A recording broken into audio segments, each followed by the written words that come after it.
Good afternoon, friends.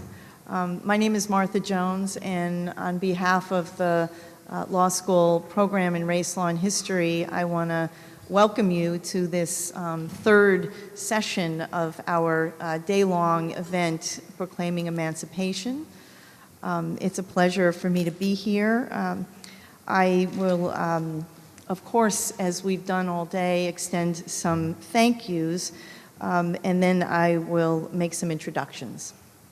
So we want to be sure to recognize our partners in the Proclaiming Emancipation project, the William L. Clements Library and the University of Michigan Library. For those of you who haven't been to the exhibit in the Hatcher Library, I hope you will. It'll be there till mid-February, so please find time to do that. We also want to thank just an extraordinary array of people who I cannot mention all by name at the University of Michigan Law School who have supported us, but I especially want to thank Catherine Bean, who is back in the room, I imagine on Twitter or something, making sure the world knows what's happening in this room as I speak. But Catherine and her communication staff have just been remarkably innovative and supportive and worked very hard to bring this day to a success, so we thank them very much. I want to thank my co-curator, Clayton Lewis, who's somewhere here in the room, who really was just really at the beginning of this project. He led a class for Bill Novak and I and the legal history workshop over at the Clements Library, showed us some broadsides of the Emancipation Proclamation, and this project was born. So I thank Clayton for that and for every day that we've worked together since that afternoon at the Clements. I want to thank Rebecca Scott and Bill Novak, both my partners and co-directors in the program Race, Law, and History, my other units who have been so supportive and, among other things, released me to have time to do that, the Department of Afro-American and African Studies and the Department of History. We'd especially like to acknowledge Stephen and Faith Brown, who have been from the beginning supporters of the program in Race, Law, and History. And finally, Bill Blair and the Journal of the Civil War Era, the entity that will be, we hope, publishing the proceedings of today's conference. So my first order of business after the thank yous is to introduce our dean at the University of Michigan Law School, Evan Kamiker. Evan Kamiker became dean of the law school in 2003. He writes, teaches, and litigates about various issues of American constitutional law. His scholarship and professional activities focus on matters concerning individual rights, federalism, and the nature of judicial decision-making. Dean Kamiker came to Michigan from the UCLA Law School, where he was a faculty member in the 1990s. He received his BA in Political Economy and Environmental Studies from UCLA and his JD from the Yale Law School. He clerked for Justice William Brennan at the Supreme Court and for Judge William Norris at the Ninth Circuit. Dean Kamiker also practiced law at the Center for Law and the Public Interest in Los Angeles and with Wilmer, Cutler, and Pickering in Washington, D.C. Some of you know this is the end of the last year of an extraordinary 10 years with Evan Kamiker here at the helm at the law school. And it has been an extraordinary pleasure and an extraordinary privilege to work with him. I have said it before, but it's worth saying again that really it was his vision that brought the program in Race, Law, and History into being. It was by way of his foresight and his initiative as we looked for a way, I think, as an institution to think about and to continue to express our interest in questions about race and history, about diversity and social justice.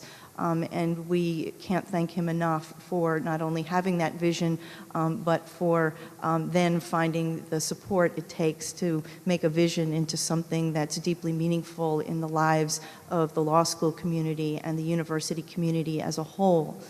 This conference is one expression of that, but this year we're very pleased to have inaugurated our fellowship program, and among us today are the 5 inaugural fellows in race, law, and history. We are so thrilled to be able to support their work and their innovations in the field, all pressing us forward with our ideas. So it's been an exciting time, and with that, I think I'm going to turn the podium over to you, Dean Kamiker, and thanks very much for welcoming us.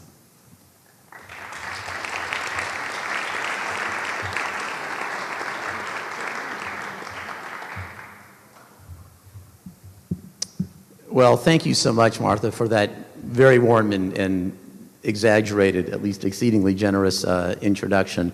Welcome, all of you, to the law school and to our brand new Aikens Commons. It's wonderful to have you participate in this event in any number of ways, and particularly to have the opportunity to come here at the law school to celebrate this third portion of the conference. I hope you've all had an incredibly wonderful and exhilarating day. I've heard a lot about the different conference papers and discussions going on, and as it should be, it sounds like there's a lot of intellectual excitement, a lot of social theory, a lot of thinking about how the past meets the present and looks to the future.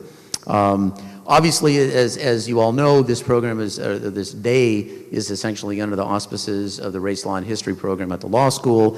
I want to especially give a shout out to the 3 faculty members at the law school who are running the show.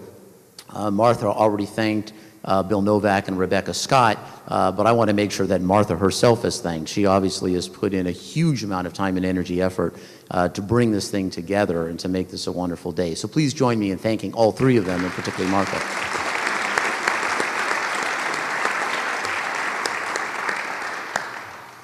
The vision of the program is that to understand race in the present, we must, in the words of Justice Harry Blackmun, take account of race in the past. That was something that Justice Blackmun said in the Bakke case, and I think it is still true today.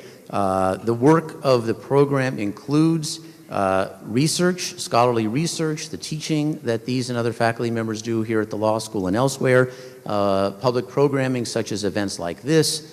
Martha mentioned the fellowship program that we've just started. And frankly, the program here provides a lot of leadership in programs throughout the university, one of which is, for example, Martha's chairing the winter 2012 theme semester in Literature, Sciences, and the Arts on understanding race. This is actually our 2nd major conference, but the broader program here is the first of its kind, this collaboration between the law school, the Clements Library, and the University Library. We think it's actually the most ambitious effort to date to mark the anniversary of the 150th anniversary of the Emancipation Proclamation, including this conference, the exhibit she discussed, 20 or so classes throughout the law school and LS&A, and a series of different public dialogues.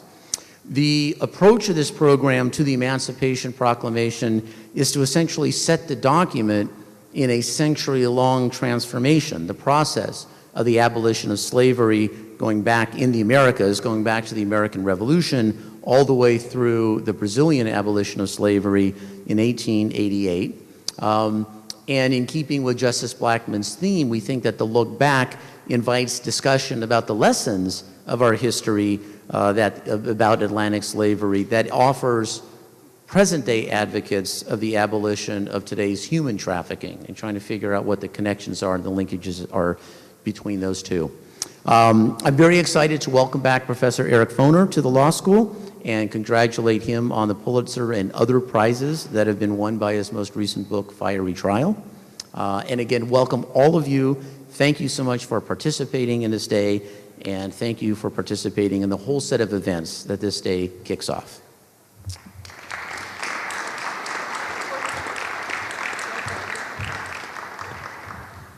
So we're really, we wanted to bestow on Dean Kamiker a small token of our appreciation. And so the first, hot off the presses, Michigan Law Program in Race, Law, and History t-shirt. Swag, as Jenny said, Race, Law, and History swag, so you're welcome. So thank you again, Evan. I'm going to move us forward to our keynote speaker, I'm going to introduce Elizabeth Hinton, who's going to make that introduction. Elizabeth Hinton is an assistant professor in the Department of Afro-American and African Studies here at the University of Michigan and a postdoctoral scholar in the Michigan Society of Fellows. Her broader scholarship concerns the persistence of poverty and racial inequality in the United States, most recently in her dissertation, which examines the emergence of federal law enforcement programs in the mid-1960s that laid the groundwork for contemporary mass incarceration. Hinton received her PhD in U.S. history from Columbia University, and she's working on a book manuscript tentatively titled From the War on Poverty to the War on Crime, Race and Federal Policy in American Cities. She also co-edited The New Black History, revisiting the Second Reconstruction with the late Manning Marable. Most recently, she's accepted a faculty position, and much congratulations. In fall of 2014, she'll join the faculty at Harvard University in the departments of History and African American Studies. If you know me, you can imagine the many ways in which Elizabeth's story and my own intersect, but today there's none more pertinent that we are both students of our keynote speaker, Eric Foner. So with that, I want to turn it over to Elizabeth to make the introduction.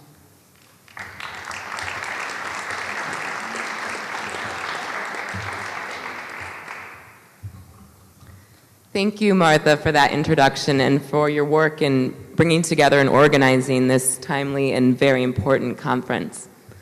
I am honored to introduce to you Professor Eric Foner, DeWitt Clinton Professor of History at Columbia University. This conference, commemorating the 150th anniversary of the Civil War and Lincoln's Emancipation Proclamation, has given us perspectives not only on one of the most critical moments in American history, but also on the subject of Professor Foner's lifelong work, our constant and collective struggle to understand and redefine the meaning of freedom, past and future, and to draw from the lessons of history to advance social justice and change in the present. Most of us know Professor Foner as our country's preeminent authority on Lincoln, the Civil War, and Reconstruction. And I could keep you here through the evening if I listed all of Professor Foner's accomplishments, but in the interest of time, I'll give you an abridged version. He is one of only 2 people to serve as the president of all 3 major professional organizations in the field of history. His books and articles, which are numerous, include Free Soil, Free Labor, Free Men, the ideology of the Republican Party before the Civil War, which was called a sterling example of what a dissertation might be when it was published in 1970, and remains a classic study of both the Republican Party and political coalition building. Professor Foner's Reconstruction, America's Unfinished Revolution, won the Bancroft Prize in American History and immediately became the starting point for all discussions of the post-Civil War period. Most recently, the fiery trial, Abraham Lincoln and Slavery, achieved the rare and remarkable feat of being awarded both the Bancroft Prize and the Pulitzer Prize in History. His work has been translated into many languages, including Chinese, Korean, Portuguese, and Japanese, and he has taught or lectured on 6 continents. He has also established his reputation as one of our foremost public historians, lending his perspective to national periodicals and news outlets, from the London Review of Books to The Daily Show. Beyond the published word, Professor Foner commits himself to interpreting history for the general public and ensuring that stories that have been previously excluded from our collective memory are not forgotten. He has curated award-winning exhibitions at state and local historical societies and has served as a consultant to the National Park Service, working with staff and interpreters at the Andrew Johnson National Historical Site and Gettysburg National Military Park, among other locations. He has even crossed over from the Ivory Tower to Disney, helping to bring historical accuracy to the Hall of Presidents and Meet Mr. Lincoln exhibits at Disneyland at Disney World. But as important as Professor Foner is a scholar and public figure, he is just, if not more, important as a mentor. He somehow manages to fly, or drive in this case, all over the country, speaking to unions, teacher organizations, and university communities, give masterful lectures to his Columbia undergraduates, and regularly hold seminars and meetings with seamless ease. I think Professor Foner would agree that the generation of scholars he has advised will remain his greatest contribution to the field of history. Consider the range of dissertations he has supervised, from Caribbean refugees in the early Republic to the politics of women's work during the Progressive Era, to my own on the rise of federal crime control policy in the aftermath of the Civil Rights Movement. Many of his students are now prominent historians in their own right, and some of them are the most beloved and respected faculty on this campus. Indeed, his expertise in American history and the history of much of the Western Hemisphere is boundless. He has enriched the nation's understanding of its past by opening up intellectual and public spaces for new considerations of marginalized groups and new understandings of the way power relations unfolded over time. Eric, I hope you feel the impact of the time you have devoted to these speaking engagements, to your courses, and to editing dissertation chapters, in the quality of work your students go on to produce, and the way you have shaped the nation's understanding of our past. In your grasp of history and pedagogical approach, you have provided me with a model of the kind of scholar I strive to emulate. It's a very high bar to set, but you've always encouraged me to reach for the seemingly impossible, and I would not be here today without that kind of consistent challenge and encouragement. Please join me in welcoming Professor Eric Foner to the podium.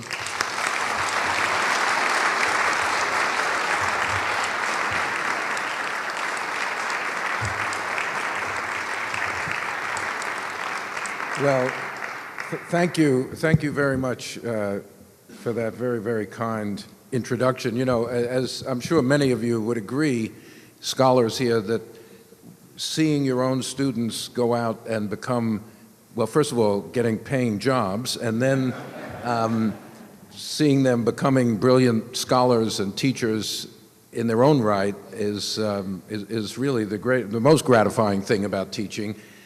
And it's great to be introduced by one of your former students, but to be introduced by two of your former students is really a first for me. So I really do appreciate it, and I'm very delighted to be here back at the University of Michigan.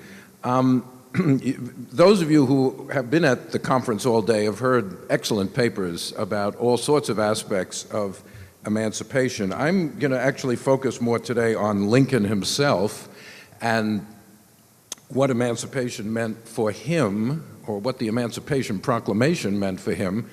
The title of my talk is Lincoln's Emancipation, which is supposed to be slightly of a play on words, in that I'm going to argue that the Emancipation Proclamation liberated Lincoln from certain kinds of thinking that he had been imprisoned in up to that point, as well as being part of the liberation of 4 million people.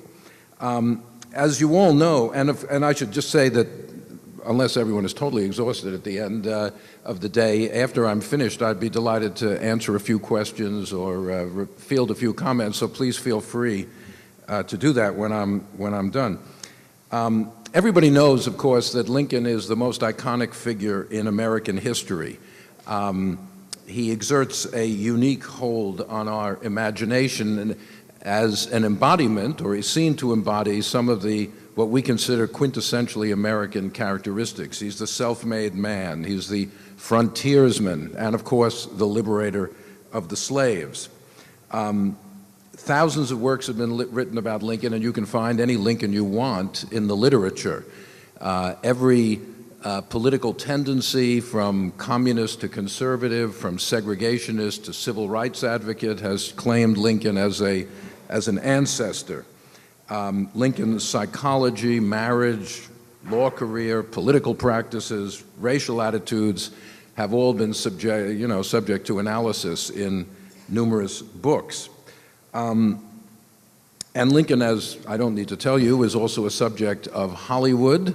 Hollywood's intervention. We will soon be seeing Steven Spielberg's Lincoln movie, which, as you probably know, he generously postponed the opening until after the presidential election because he was afraid that his movie would overshadow the election. And this is what he said, actually. When you get involved in studying Lincoln, you never know what you might come across your desk. I want to read you from an email I got about another Lincoln movie in the works. This is a real email. I have it here. Dear Professor Foner, our movie Saving Lincoln centers on the relationship between Lincoln and Ward Hill Lamon. Lamon was a sort of political crony of Lincoln's in Illinois, and he came to Washington when Lincoln was president and was appointed Marshal of the District of Columbia. So Lincoln and Lamon. What is the question? Lamon plays the banjo in several scenes. Did Lincoln play any musical instrument, specifically the harmonica? We'd like to show the two old friends jamming with Lamon on banjo and Lincoln on harmonica. Does this sound plausible to you?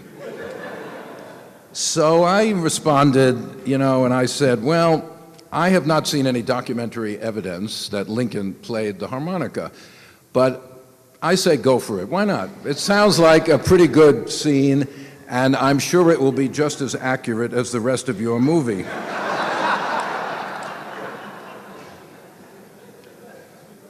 Well, if one thing is clear in the papers today, emancipation during the Civil War was a process, not a single event. It played out over time. It arose from many causes, and it was the work of many people. Emancipation began at the very beginning of the war when, ignoring Lincoln's insistence that the war was about national unity, slaves began to seek refuge behind Union lines. And emancipation did not end until December 1865, when the 13th Amendment was declared ratified, irrevocably abolishing slavery throughout the reunited nation. So the Emancipation Proclamation is not emancipation, but it is perhaps the crucial moment in this long process, or the key step in this long process. In approaching the subject of Lincoln and slavery, I think the first thing to bear in mind, and this was a theme of my book, The Fiery Trial, is that it is fruitless to identify a single quotation, a single speech, or a single letter as the real, unchanging Lincoln. Lincoln evolved, his ideas evolved, his policies evolved, and at the time of his death, Lincoln occupied a very different place with regard to issues relating to slavery and race in America than he had earlier in his career. Of course, the notion that Lincoln changed is hardly a new idea. You can find it in many books, but too often Lincoln's trajectory is presented as a kind of progress toward a predetermined goal. We know where he ended up, so you can just find a straight line heading in that direction. And I try to tell the story as it were forward, not backward.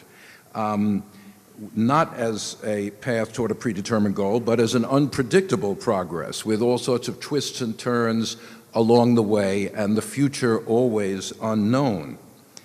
I'm particularly interested in Lincoln's relationship with abolitionists and radical Republicans, the radicals in effect representing the abolitionist sensibility in politics. Lincoln was not an abolitionist or a radical Republican, and he never claimed to be one. They often criticized him, and he sometimes made unflattering remarks about them. But Lincoln saw himself as part of a broad anti-slavery movement that included both abolitionists and more moderate politicians like himself. He was aware of the abolitionist significance in creating public sentiment hostile to slavery.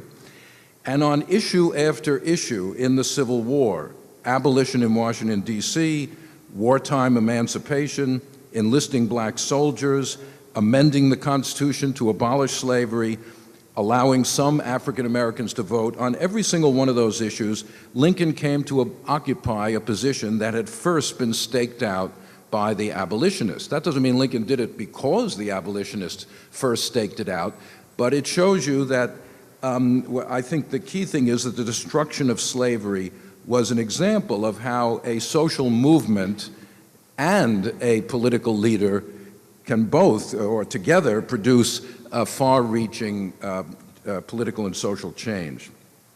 Now, unlike the abolitionists, most of whom sought to influence the political system from the outside, Lincoln, for his entire adult life, basically, was a politician. That is what Lincoln loved, politics. He made his living as a lawyer, but he loved politics. And I emphasize this because it's hard for people to quite fathom it. I don't know what it's like in this great state, but in where I come from, politicians are held in low esteem nowadays. Nobody trusts politicians, and indeed I saw one of these Gallup polls, public opinion poll, ranking the reputation of different groups, and politicians came out third from the bottom. The only two groups below politicians were convicted felons and Wall Street bankers.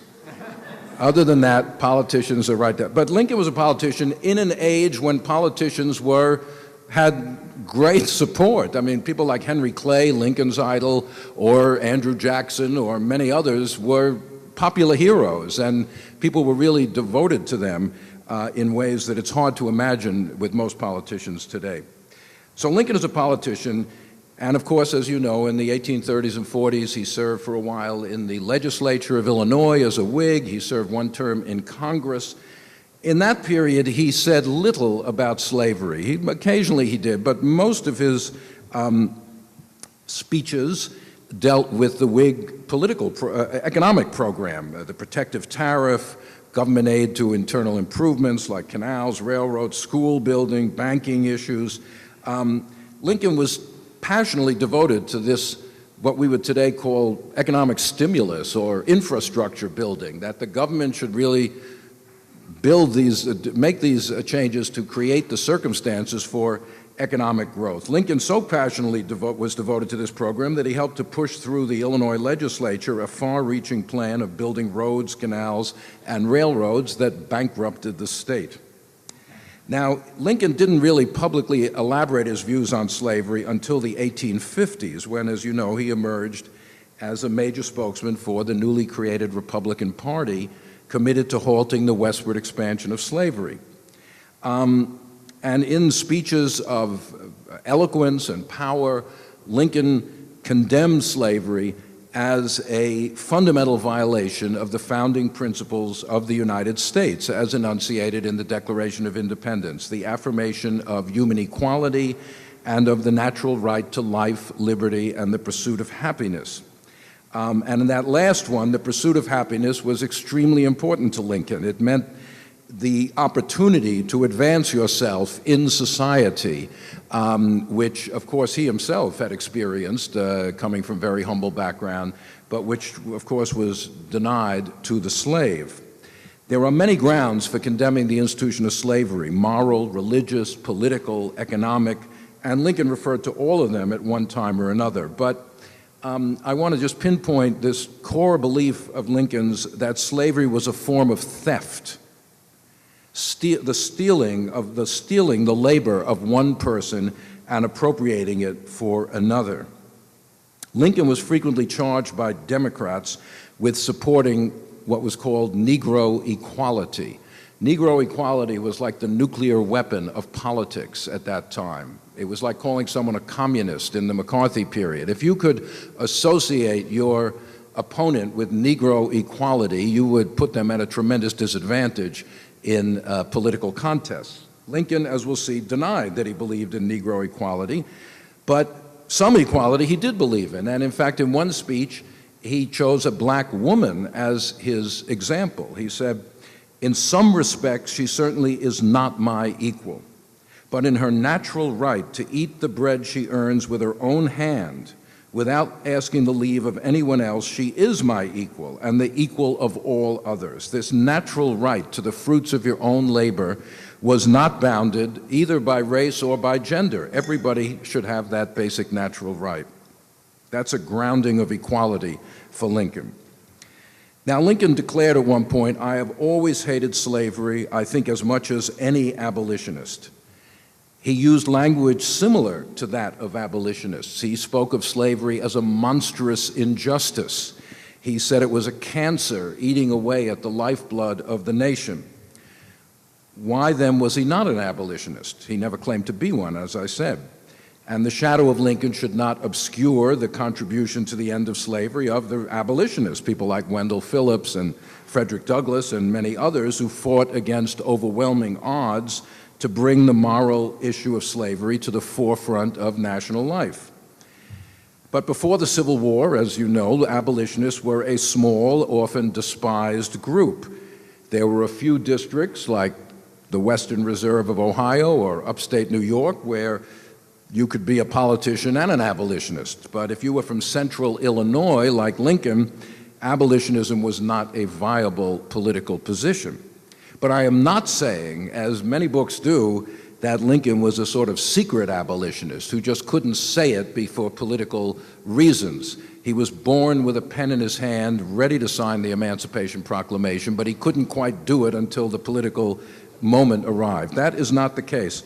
Abolitionists believed that the moral issue of slavery was the overwhelmingly paramount issue confronting the nation, overriding everything else. And Lincoln did not quite hold that view. You might be familiar with his famous letter in 1855 to his friend Joshua Speed.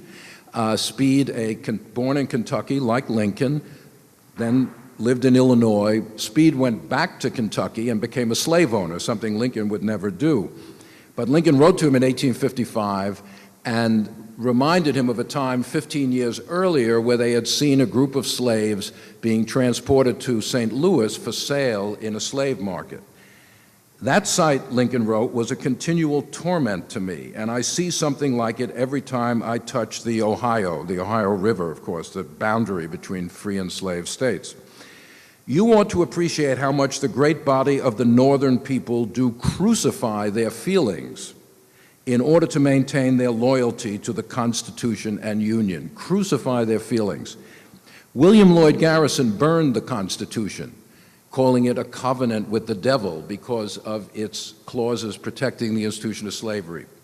Lincoln revered the Constitution. He believed the United States, and of course this is a rhetoric we still hear a lot today, that the United States had a mission to exemplify the institutions of democracy and self-government for the whole world.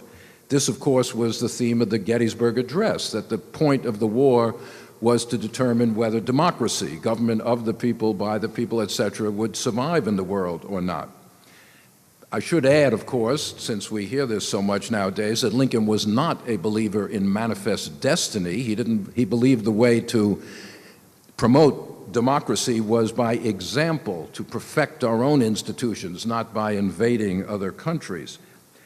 But these two ideas in conjunction, hatred of slavery and yet belief in this American mission, created a kind of dilemma for people like Lincoln. On the one hand, as he said in his great Peoria speech in 1854, slavery deprived the United States of its just influence in the world. It enables the enemies of free institutions to taunt us as hypocrites. We talk about freedom, yet we have millions of slaves. How can the United States promote democracy when that is the situation? On the other hand, the unity of the nation must be maintained. To allow the nation to be broken up will destroy this democratic mission, and that means compromising with slavery. That means accepting, as he kept saying, the compromises of the Constitution, which were the basis on which the nation was created. Lincoln also talks about fugitive slaves. He says, I hate to see them hunted down, but I bite my lip and keep silent. Why does he keep silent? Because the right to get your fugitive slaves back is in the Constitution. It's abhorrent, but it must be respected. Abolitionists obviously did not respect the constitutional right to get your slaves back. They did everything they could to assist fugitive slaves, but Lincoln did not. Another key difference between Lincoln and these abolitionists lay in this issue of race. Abolitionists, by and large, insisted that once freed, slaves should be recognized as equal members of American society. They viewed the struggles against slavery and against racism as intimately connected. Lincoln saw them as distinct questions. Lincoln did insist, and he did this in the 1858 campaign, that African Americans were entitled to the natural rights of all mankind. I think the Negro is included, he says, in the word men used in the Declaration of Independence. And therefore, they are entitled to life, liberty, therefore slavery is wrong, and this pursuit of happiness. But those did not necessarily translate into other rights. conventional rights, the right to vote, the right to serve on juries, etc. Those could be regulated by the majority in a state. And of course, during his campaign for the Senate in 1858, Lincoln was attacked by Stephen A. Douglas for believing in Negro equality. Lincoln's first response to that was, this is ridiculous. What does this have to do with the issue of the expansion of slavery? We're not talking about Negro equality. We're talking about slavery here.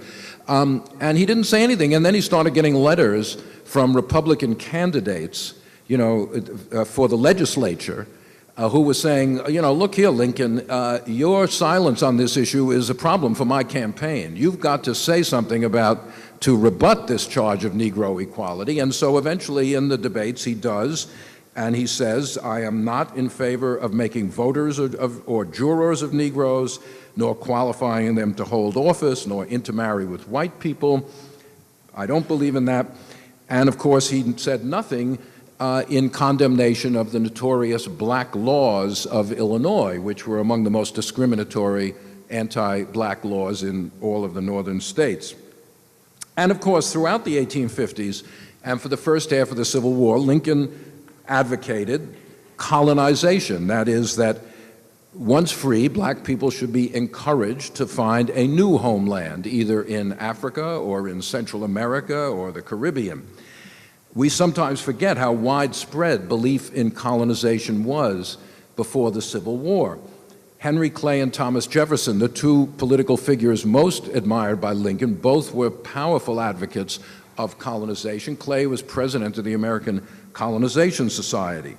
Lincoln was an official of the Illinois Colonization Society. When he ran for the Senate, he was one of the 10 kind of board of directors of the Illinois Colonization Society. Colonization allowed its proponents to think about and talk about the end of slavery without confronting the question of the place of blacks in post-emancipation society. Colonization was part of a plan to get rid of slavery. That's one thing that has to be recognized about it. But why should blacks be either required, as Henry Clay said, or encouraged, as Lincoln said, to leave the country? Well, Clay had an answer. Clay's answer was, black people are so degraded, so criminal-minded, that if free, they will run amok. They will be a danger to society. You cannot have free blacks in large numbers, and therefore they must be sent out of the country. Lincoln never said anything like that. He never accused black people of being dangerous or criminal-minded or anything like that. Jefferson had an answer also to why blacks should be sent out of the country. He explained it in Notes on the State of Virginia. For black people to become free, which he thought should happen, but to remain in the United States would produce amalgamation. You know what I'm talking about. Jefferson practiced amalgamation, but he condemned it as a danger to society. And in order to prevent that from happening, the races must be separated. Lincoln never said anything about that either. He said, this is absurd. There's nothing, this is ridiculous, this argument.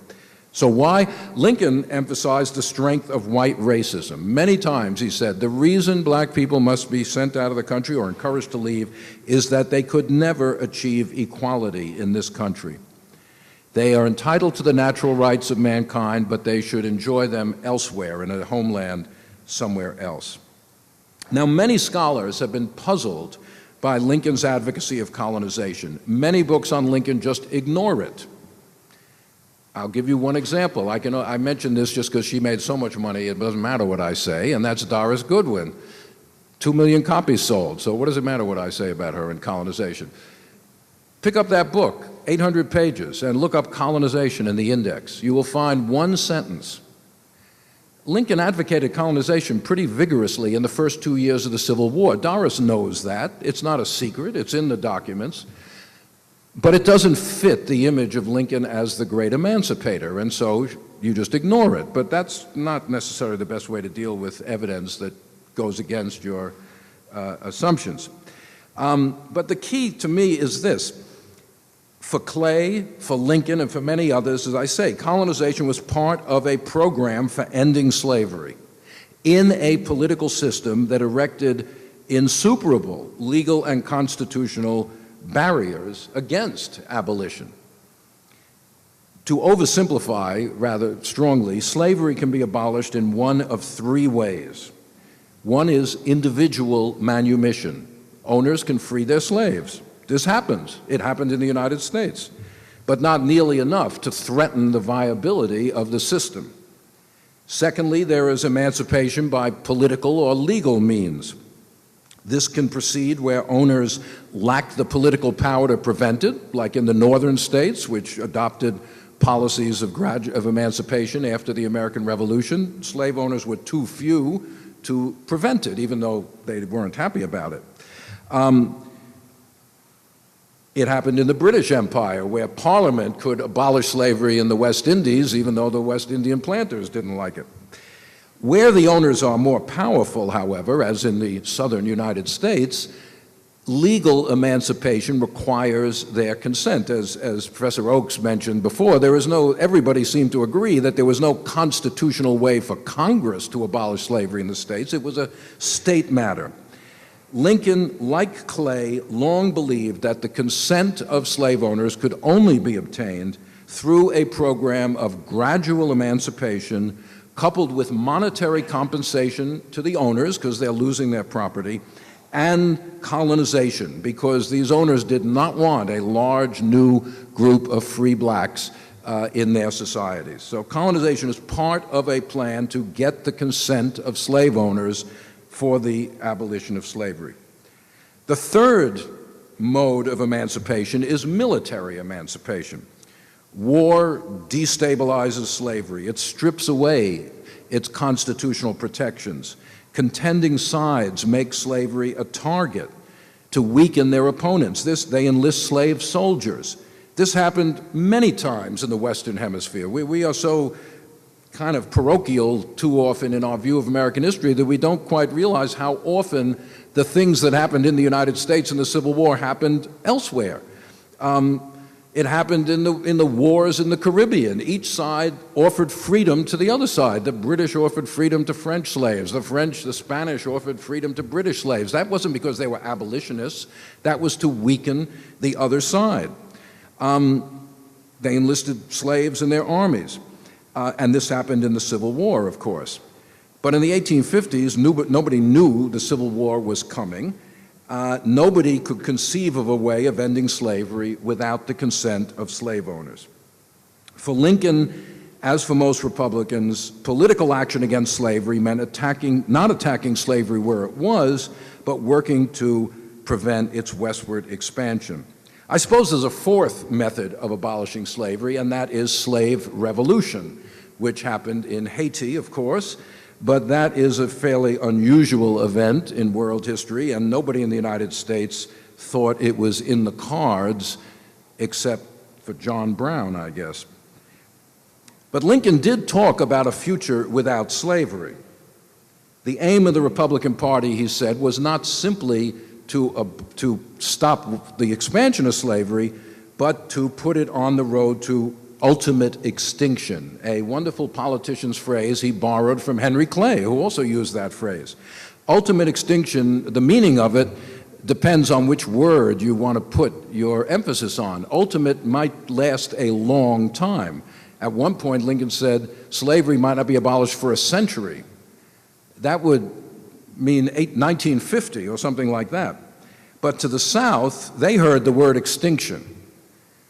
To the South, Lincoln seemed as dangerous as an abolitionist because he was committed to the eventual end of slavery. Southerners didn't care whether it was, well, they cared, but immediate abolition was terrible. Gradual emancipation was also terrible. They did not want to give up slavery, and that's why it's the election of Lincoln, not of William Lloyd Garrison, not of John Brown, that leads to the secession of most of the slave states and the Civil War. The Southern secession conventions made it very clear that they feared that Lincoln's administration would be a threat to the future of slavery. Now, during the Civil War, of course, Lincoln had to do more than talk about slavery. He had to act. How did he become, or did he become, the great emancipator? Well, of course, the war did not begin, as we know, at least in public rhetoric, as a war to abolish slavery, although, as Jim Oakes has shown, many people thought that that might be a consequence of the war, even though it wasn't a purpose of the war. From the beginning, abolitionists and radicals pressed for action against slavery as a war measure, And some actions were taken early on, like the First Confiscation Act, and Lincoln rather quickly put forward his own idea of how to start the process of emancipation. I don't want to rehearse in detail the complicated chronology of events in 1861 and 62, but even as he implemented the First Confiscation Act, Lincoln proposed in November 1861 a plan for, just like before the war, gradual voluntary emancipation coupled with colonization. This is really only a few months after the war began, and no significant military engagement had yet taken place. The Battle of Bull Run was nothing compared to what would come later. So, there are people who say, oh, Lincoln was so slow. I don't think that's really true.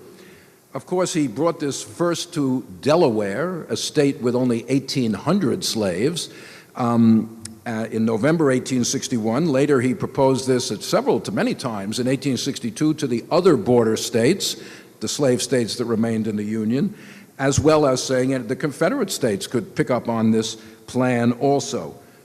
Gradual emancipation, compensation, and colonization. Delaware, of course, told Lincoln they weren't interested. We are not interested, they said. We don't want your money. We want to keep our slaves. Those who think that the Civil War was a horrible thing, war is a horrible thing, and the death of 700 or so thousand people was a horrible thing. But those who think that the war could have been avoided or should have been avoided because slavery would have died a natural death, it's hard to see a plausible scenario when Delaware, with 1,800 slaves, will not accept a plan toward emancipation. How is Mississippi or South Carolina, with hundreds of thousands of slaves, going to move voluntarily down that road? Well, Lincoln's plan, he keeps reiterating it to Congress, etc. It doesn't go anywhere. It also falls apart at the other end, because most African Americans make it clear they're not interested in leaving the United States. As you all know, perhaps Lincoln had this famous or infamous meeting with a group of African Americans from Washington, D.C. in August 1862. It's worth noting that Lincoln is only the second American president to actually meet with black people in the White House. I'm not talking about as slaves, but as people to talk about public events. Interestingly, the first one, half a century earlier, had been James Madison, who met with the black sea captain Paul Cuffey, also to encourage immigration from the United States. That was the point of Lincoln's meeting with these black figures from Washington, D.C. Lincoln, at that meeting, issued a powerful indictment of slavery. Black people, he said, were suffering the greatest wrong ever inflicted on any people. That's pretty strong language. However, he said, even when you cease to be slaves, you are far removed from being placed on an equality with the white race. Racism was intractable. Whether it is right or wrong, he said, I need not discuss. In other words, he condemns slavery, but vis-a-vis racism, he's agnostic. He does not support it, but he does not condemn it. I need not discuss it. The lesson, though, is it is better for us both to be separated. But most African Americans, there were some who were willing to emigrate, but most made it pretty clear that they consider themselves Americans. They were going to stay here and fight for their rights in the United States. Meanwhile, Congress, of course, in 1862 is moving forward on other moves toward emancipation. Lincoln signs all of these measures. In fact, Lincoln did not veto a single congressional action relating to slavery, except perhaps the Wade-Davis bill, which is more about Reconstruction, but it does deal with slavery, in 1864. The abolition of slavery in the territories, the abolition of slavery in the District of Columbia, the Second Confiscation Act, which frees all the slaves of Confederate owners in areas henceforth occupied by the Union Army, and slaves of those who escaped to Union lines. Meanwhile, Lincoln is moving forward with a new approach on his part to emancipation. A powerful combination of events is propelling him. Some of them are, first of all, the Civil War is a stalemate. It is not being won. And more people are saying, you cannot win this war as a war of army against army. It has to become a war of society against society. The fundamental infrastructure of the South, slavery, must be made a military target. There's also a kind of international question. Many people thought or feared that Britain might intervene on the side of the Confederacy or propose arbitration of the war or something like that. After making millions of dollars transporting millions of slaves across the ocean in the 18th century, the British had had a fit of morality and abolished slavery in 1833, whereupon they spent the rest of the 19th century patting themselves on the back for being so moral. But certainly by the Civil War, to make the abolition of slavery an explicit aim of the war would make British intervention on the side of the Confederacy much more difficult. Slavery itself, as we heard earlier, was beginning to disintegrate. From the beginning of the war, hundreds, then thousands of slaves were running away to Union lines, and their actions were forcing the administration to devise policies on how to deal with slaves. And enthusiasm for enlistment in the North was waning. At the beginning of the war, there was a great surge of enlistment. It was romantic. There'd be one big battle. Glory would fall to everybody. By 1862, it was pretty clear there's going to be a long and very bloody war, and you needed every man you could get. At the beginning of the war, of course, blacks were not welcome in the Army. By 1862, many people were saying, we need every soldier we can get our hands on. So all of these pressures and more moved Lincoln in the direction of general emancipation. He first proposed this to his cabinet on July 22nd, 1862. He presented a series of orders, draft orders, including a final one that on January 1st, 1863, all persons held as slaves within any state or states under Confederate control would be free. This is the first iteration of the Emancipation Proclamation, and the cabinet seemed quite surprised by this.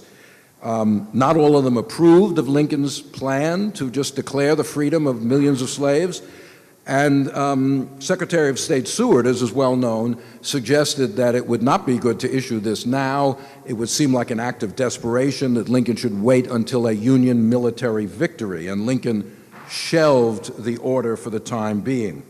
2 months later, in September 1862, when George McClellan's army forced Robert E. Lee to retreat from Delaware from Maryland after the Battle of Antietam, this was the military victory that Lincoln had been waiting for, and he issued the preliminary Emancipation Proclamation, essentially a warning to the South that 100 days later, on January 1st, if the war continued, he would liberate the slaves in Confederate areas. But in the interim, Lincoln continued to pursue the other idea, colonization and compensation. When Congress reconvened on December 1st, 1862, Lincoln's annual message said nothing about the impending Emancipation Proclamation, but devoted a long and curious passage to reiterating his commitment to compensated emancipation and colonization. He asked for constitutional amendments authorizing Congress to appropriate funds for these purposes, and talked about plans for abolition which would take place over the period up to the year 1900. This was a final offer to the border and Confederate states of a different route to abolition than immediate emancipation. Lincoln closed the message with a stirring statement. The dogmas of the quiet past are inadequate to the stormy present. As our case is new, so we must think anew and act anew. We must disenthrall ourselves, and then we shall save our country. These eloquent words, wrote one magazine, should be committed to memory and constantly recalled by every man. But they referred not to the impending Emancipation Proclamation, but to Lincoln's 37-year plan of compensated abolition. Lincoln was at a crucial moment of transition in his own thinking. He was still clinging to a proposal he'd been promoting with no success for over a year, But on January 1st, 1863, he abandoned what he had called the dogmas of the past and moved to liberate most, or declare the freedom of most of the slaves. The Emancipation Proclamation is probably the most misunderstood significant document in American history. We all know, I think, although maybe not, that it is not true that Lincoln freed all 4 million slaves with a stroke of his pen.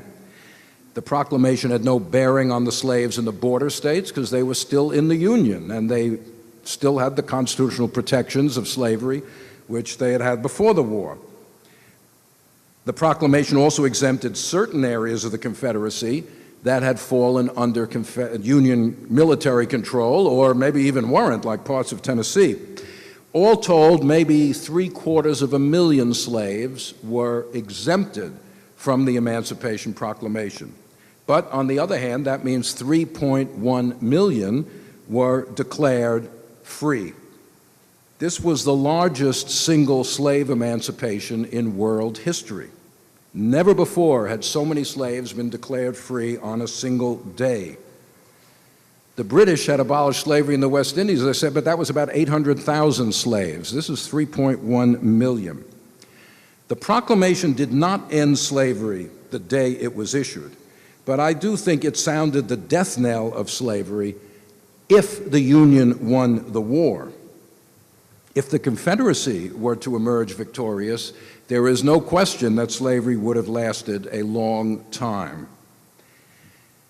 The proclamation, of course, is a military measure. Its constitutional legitimacy rests on the war power of the president, as we've heard earlier today. Therefore, it often proves disappointing to people who pick it up to read it. Military orders are kind of boring. Unlike the Declaration of Independence, it does not begin with a soaring language about the rights of man. It's couched in dull, legalistic language. Much of it consists of a long quotation from the preliminary proclamation of September. Only at the last moment, at the urging of Secretary of the Treasury Chase, an abolitionist, did Lincoln add a conclusion declaring the proclamation not only an exercise of military necessity, but, quote, an act of justice. Act of justice. That's the only kind of appeal to morality in the Emancipation Proclamation. Nonetheless, the proclamation was a critical turning point of the war and of Lincoln's own evolution, I think. Lincoln was not the great emancipator, if we mean by that someone who was waiting all his life to abolish slavery. He was not the great emancipator, if we mean by that he freed 4 million slaves with the stroke of his pen. We might better say that Lincoln became the great emancipator. He accepted the role, in a sense, thrust upon him by history, and henceforth tried to live up to it. Lincoln knew he would be remembered for this act and took full responsibility for it. The preliminary Emancipation Proclamation had begun with a long excerpt from the Second Confiscation Act. It made it seem as if Lincoln was acting on congressional authority. The Emancipation Proclamation, the final one, makes no mention of any congressional legislation. The central part begins with the words, "I, Abraham Lincoln." A very unusual thing. Someone wrote an article about Lincoln and the word "I." You might think that's a little obscure, but it's actually rather interesting. Lincoln very rarely talked about himself in that first person, but here he does. "I, Abraham Lincoln." He took responsibility and he claimed authority to decree emancipation by himself without Congress having anything to do with it. Lincoln had said, "We must disenthrall ourselves," and I think he included himself in that "we."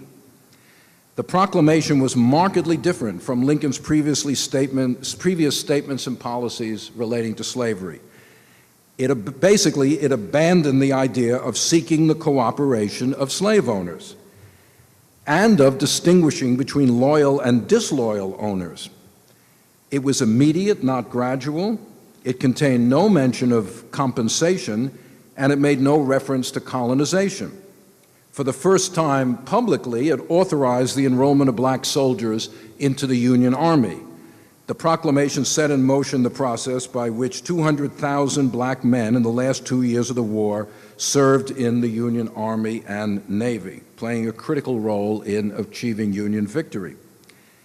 On occasion, Lincoln would, after this, refer to elements of his previous thinking, such as gradualism and compensation. But he never again publicly mentioned colonization. And while the administration continued to offer assistance to individual black people who voluntarily wanted to emigrate, colonization was no longer part of a larger program of abolition. Since emancipation no longer required the consent of slave owners, colonization had become irrelevant. Moreover, putting black people into the Army implied a very different vision of their future place in American society than colonization. You don't ask men to fight and die for the Union and then deport them and their families from the country. One of the pleasures of writing about Lincoln is simply reading slowly and carefully his writings. He was an extremely careful writer with a really remarkable command of the English language, especially because he had no education except self-education. Makes you wonder if our jobs are even necessary, actually, but we'll leave that aside. For example, and this was quoted earlier today, but in a slightly different way, Lincoln enjoins in the proclamation, if you read the proclamation really carefully, there are surprises in there. Lincoln enjoins the former slaves to refrain from violence, but then he adds, except in necessary self-defense. Lincoln was not cowed by widespread charges that emancipation would be followed by a racial bloodbath.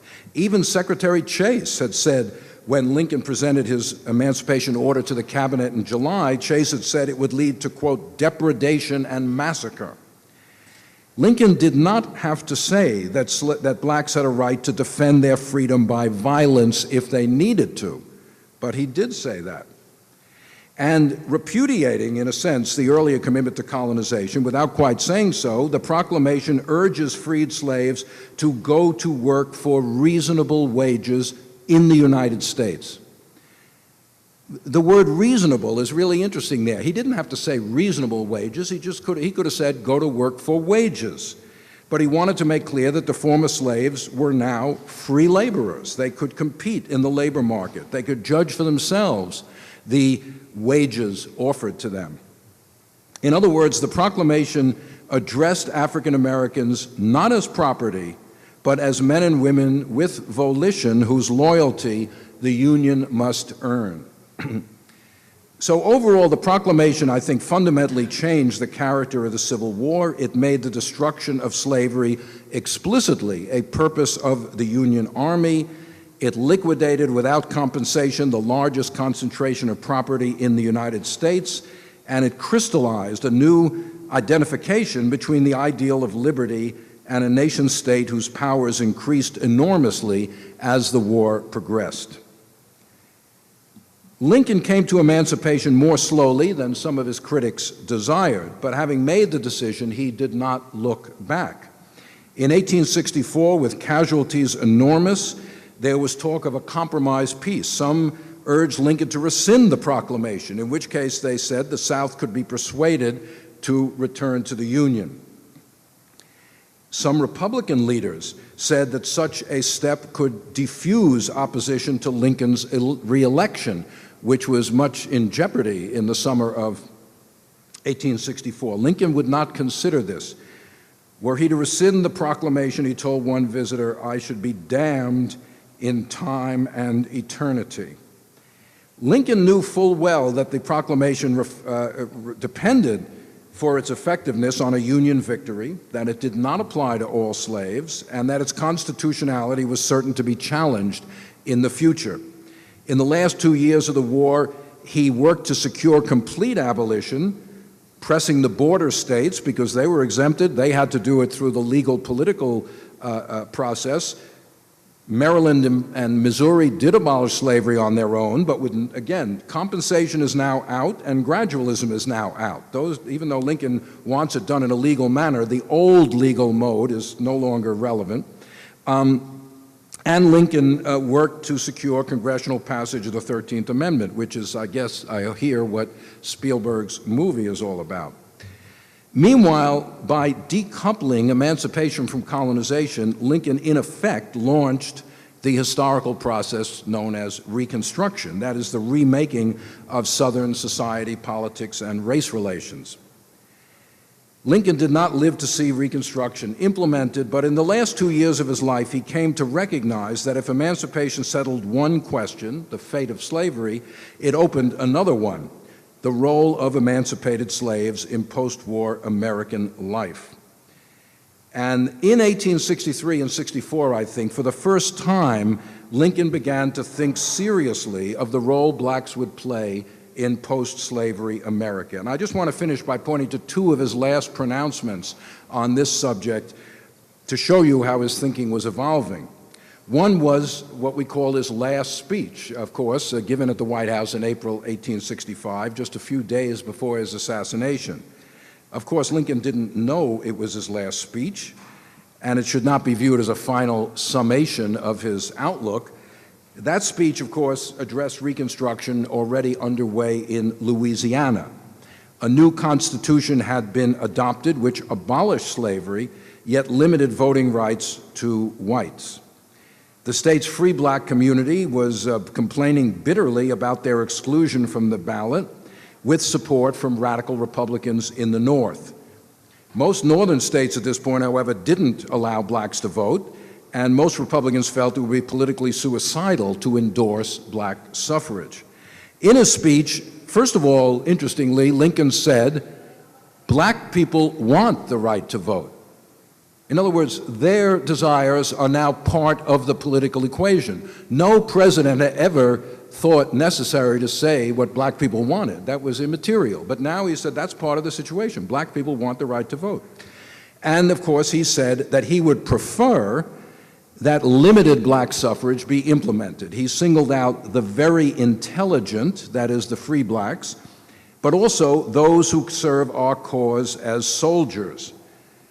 The service of black soldiers entitled them to a political voice in the reunited nations. Never before had any American president publicly endorsed the right to vote for any black men.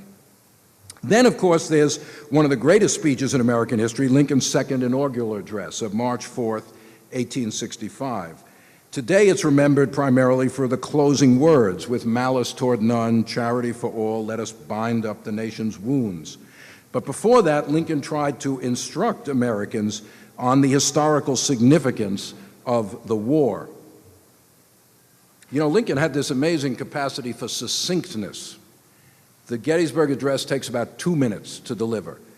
The second inaugural, about 7 or 8 minutes. Not all of our political leaders today have this ability. It must have been very tempting, with Union victory imminent, for Lincoln to simply pat himself on the back. We've won.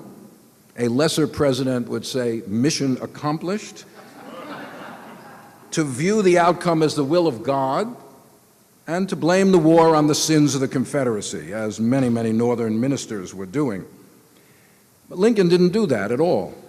First of all, he said, I'm not even going to discuss what's going on in the battlefield because everyone knows. No point in talking about what's the battles because we know what's going on. Read the newspapers. What is the war about, he said? Well, he said, let's get serious. Everybody knows that slavery was somehow the cause of the war. Everybody did know that in 1865. Not everybody knows it today. I'm always astonished when I lecture to public audiences how many people say, no, slavery had nothing to do with it. Everyone knows it was about states' rights, although the right they were defending was the right to own slaves, or the tariff, even weirder. I mean, Americans are kind of kooky, but for 700,000 people to kill themselves over the tariff would really be crazy. I don't think that's what was going on. Slavery was somehow the cause of the war, but Lincoln called it American slavery, not Southern slavery. The entire nation was complicitous in this evil, not just the South. Then he went on to say something utterly astonishing in comparison to our current political situation. We do not know the will of God, he said. Today, every politician knows the will of God. They have a direct line. They know the will of God. They know what God's view on the federal deficit is. They know what God thinks. You name it, God has spoken to members of Congress. Not Lincoln. He said, first of all, he pointed out, both North and South believe God is on their side. So one of them must be wrong, but maybe God's will is different from both of our wills. Maybe this war is a punishment on the nation for the evil of slavery. If that is the case, we want the war to end, but perhaps God wills that it continues, and then, of course, that remarkable sentence, it may continue until all the wealth piled by the slaves' 250 years of unrequited labor is destroyed. One last time, see, there's that stolen labor, 250 years of unrequited labor. And until every drop of blood drawn with the lash shall be paid by another drawn by the sword. That's a remarkable thing for Lincoln. Lincoln very rarely spoke of the physical brutality of slavery. Abolitionists talked about that all the time. Lincoln didn't. Lincoln talked about slavery as an abstraction, as a matter of principle. But here you have the blood of the lash in the second inaugural. What Lincoln is saying is that the terrible violence, he calls it the terrible violence of the Civil War, has been preceded by 250 years of the terrible violence of slavery. Violence did not begin in 1861, Lincoln is telling people. In essence, Lincoln is asking the nation to confront unblinkingly the legacy of slavery. What are the requirements of justice in the face of this reality? What is the nation's obligation for 250 years of unpaid labor? What is necessary to enable the former slaves, their children, and their descendants to enjoy the pursuit of happiness that Lincoln had always insisted was their natural right, but which had been long denied to them? Of course, within a month or so, Lincoln is dead. He does not provide an answer in the second inaugural. He does not provide an answer after that. And 150 years after the Emancipation Proclamation, these questions continue to bedevil American life. So thank you very much for listening.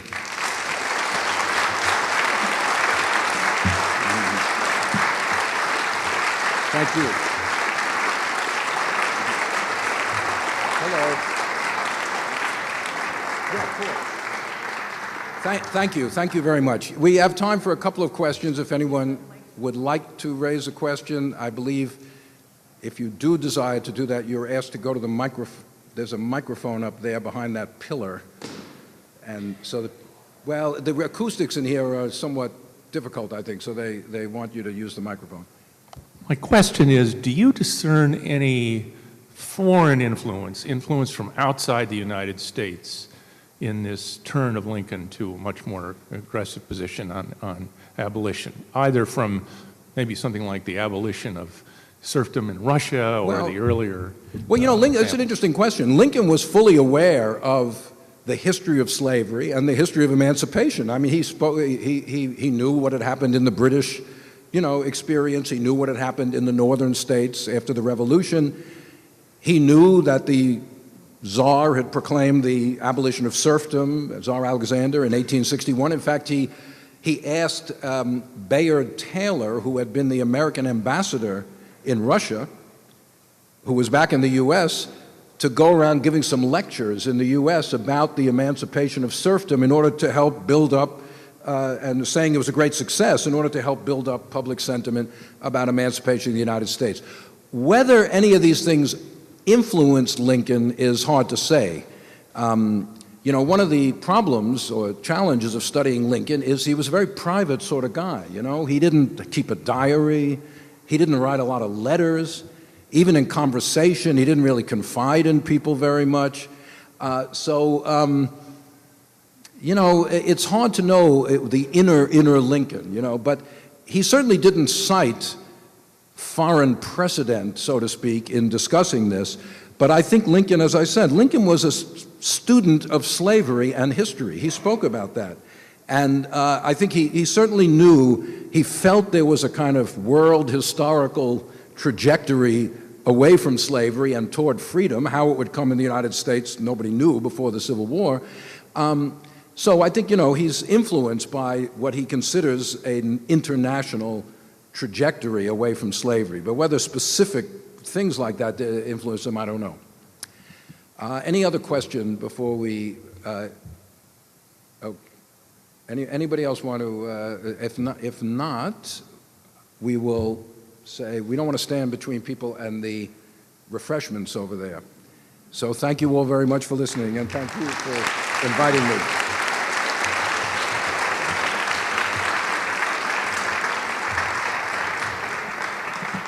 So thank you again to Professor Foner. Thank you to all of you.